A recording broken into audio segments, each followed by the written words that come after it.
Hi friends, Madrasi स्वाद में आपका स्वागत है। आज हम बनाएंगे वेनिला कपकेक।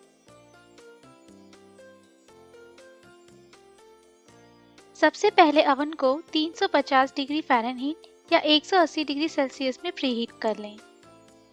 प्रेशर कुकर में बनाने के लिए इसमें डालें 1 कप नमक और कम फ्लेम में 15 मिनट के लिए गर्म कर लें। मफिन पैन में कपकेक लाइनर्स रख लें। आप पैन को ग्रीस करके भी कपकेक बना सकते हैं, पर इससे कपकेक के साइज थोड़े सख्त होंगे।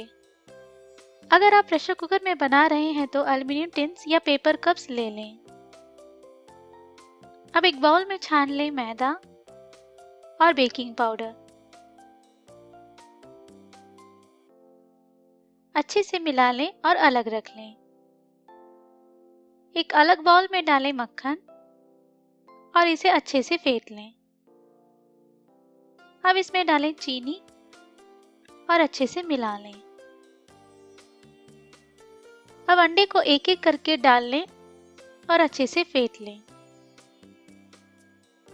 अब डालें दूसरा अंडा, वनीला एसेंस और इसे भी अच्छे से मिला लें। अब डालें दूध। आटे के मिश्रण को थोड़ा थोड़ा ऐड करके धीरे से मिलाते रहें। अगर बैटर थोड़ा गाढ़ा है तो थोड़ा दूध डाल लें। चम्मच से बैटर को पैन में भर लें। पैन का 3/4 भाग ही भरें। इस बैटर से 6 कपकेक्स बनेंगे। पैन को थोड़ा टैप कर लें ताकि जो भी एयर बबल्स हैं वो निकल जाएं।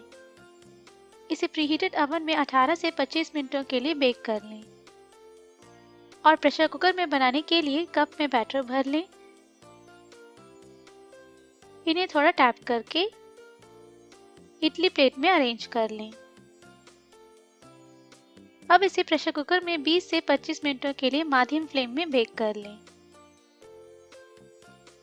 टूथपिक को बीच में इंसर्ट करके देखें। अगर ये साफ निकलता है तो आपका कपकेक तैयार है। पैन में ही 5 मिनट के लिए ठंडा कर लें। फिर पैन से बाहर निकाल के पूरी तरह से ठंडा कर लें। फ्लफी वनीला कपकेक्स तैयार है। हर अवन का टाइमिंग अलग होता है, सो 18 मिनटों के बाद चेक करते रहें। कपकेक के ऊपर लाइट गोल्डन ब्राउन होना चाहिए और हल्के से दबाव देने पर ये वापस ऊपर आना चाहिए। एक ही साइज के कपकेक्स बनाने के लिए आप आइसक्रीम स्कूपर यूज करके बैटर को पैन में भर लें। अच्छे से ठंडे किए गए कपकेक्स को एयरटाइट कंटेनर में रख के रूम टेम्परेचर पर स्टोर कर लें। अगर आपके पास इडली प्लेट नहीं है तो प्रेशर कुकर में 1 कप नमक डालने के बाद इसमें रखें स्टील रैक और एक स्टील प्लेट या केक पैन में कपकेक्स को अरेंज करके पका लें। अगर आपको रेसिपी पसंद आई है तो इस वीडियो को लाइक करें और मद्रासी स्वाद चैनल को सब्सक्राइब करना ना भूलें। धन्यवाद।